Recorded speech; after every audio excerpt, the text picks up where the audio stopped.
Salut, c'est Cyrielle d'Horizon Famille.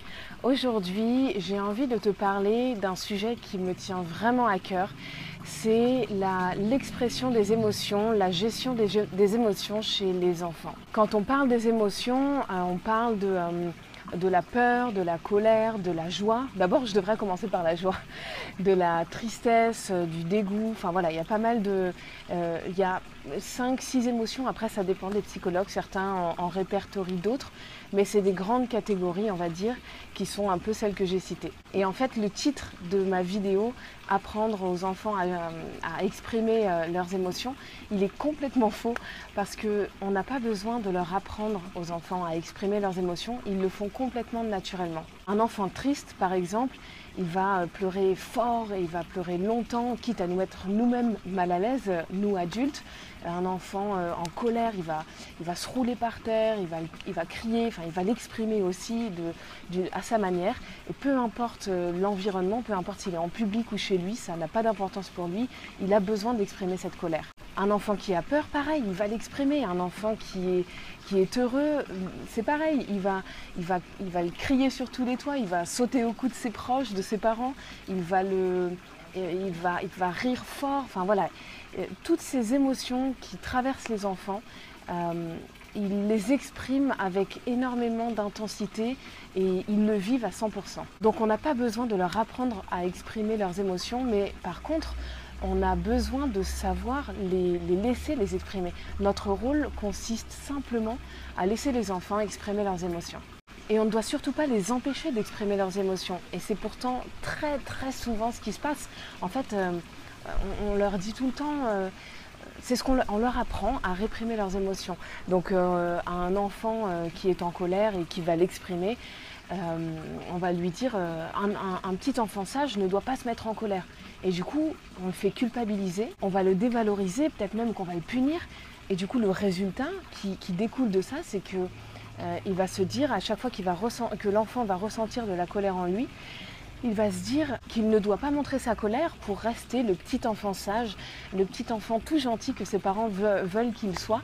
Et donc il va complètement ravaler sa colère à l'intérieur de lui. Même chose avec un enfant triste, un petit garçon qui pleure, on va lui dire « Ah mais les petits garçons ça pleure pas, essuie tes larmes de crocodile » par exemple. C'est tout bête, c'est des phrases un peu bateau qu'on sort, mais derrière il y a un impact qui est vraiment fort et qui est très important chez les enfants.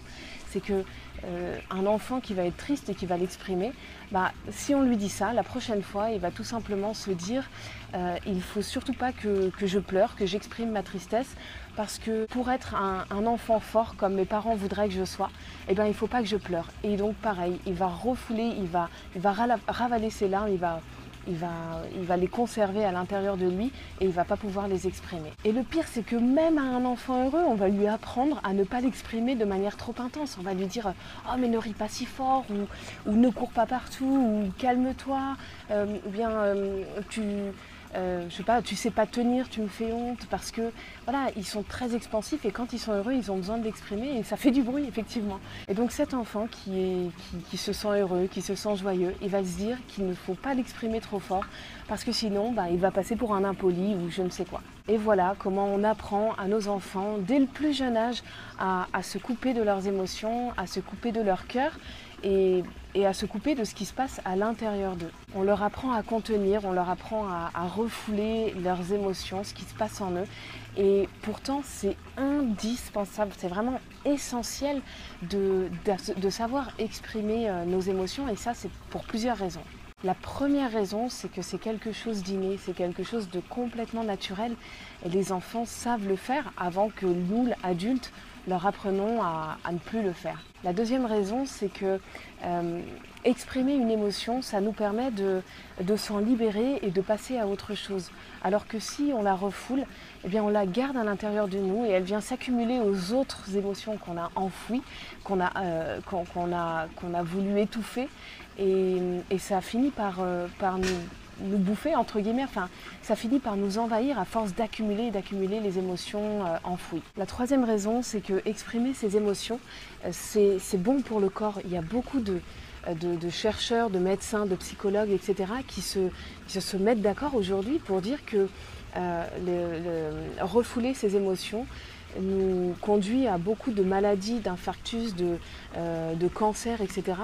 Et ils disent que le tabac, l'alcool, ce genre de choses, et ce sont des raisons secondaires à ce genre de maladie. Donc laisser sortir ces émotions, ça nous permet de garder le lien entre le corps et l'esprit. Et aujourd'hui, on a tendance à les faire travailler de manière complètement indépendante, alors que le corps et l'esprit sont complètement complémentaires. C'est comme ça qu'on fonctionne, c'est comme ça qu'on fonctionne bien. Donc voilà, se libérer de ces émotions, c'est bon pour la santé, c'est bon pour notre corps, c'est bon pour notre esprit, c'est indispensable pour se sentir bien, pour notre bien-être, pour être bien dans nos baskets et du coup bien avec les autres. En conclusion, ce que je voulais dire, et c'est un message qui est vraiment, qui me tient réellement à cœur, c'est qu'il faut laisser les enfants faire ce qu'ils font, c'est-à-dire sortir leurs émotions, exprimer leurs émotions.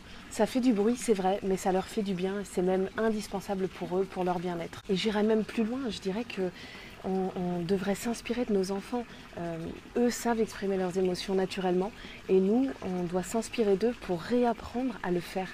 Parce que quand on était petit, eh bien, on nous a appris à contenir ses émotions. On nous a dit chut quand on riait trop fort parce qu'on était heureux. On nous a dit chut parce qu'on pleurait trop fort quand on était triste.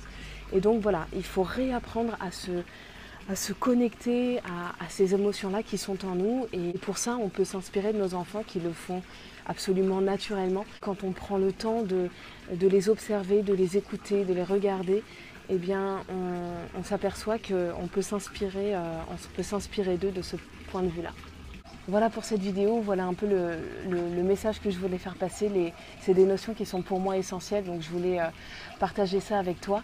Et je voulais aussi te parler d'autre chose, mais je pense que ça fera l'objet d'une autre vidéo. Mais mon petit garçon en ce moment est dans une période, il traverse pas mal de moments de frustration. Et c'est des phases comme ça. Et je voudrais te parler de la manière dont j'essaye de ne pas nier ses émotions dans ces moments-là et de l'accompagner le mieux possible. Donc je pense que ça fera l'objet d'une prochaine vidéo. En attendant, je te souhaite une super journée. Je te dis à très très vite. Pense à liker la vidéo, à la partager. Aujourd'hui, on est plus de 2000 personnes sur la chaîne Horizon Famille, donc c'est super chouette. Je suis ravie que le message se transmette de plus en plus à travers toutes ces personnes. Et puis donc pense à partager la vidéo pour que d'autres parents aient accès à ces messages de positivité et de bienveillance à l'égard de nos enfants. Et aussi, l'idée c'est de bien vivre notre parentalité, d'être bien dans nos baskets pour que nos enfants soient aussi bien dans leurs baskets. Voilà, je te souhaite une excellente journée, je te dis à très vite. Bye bye.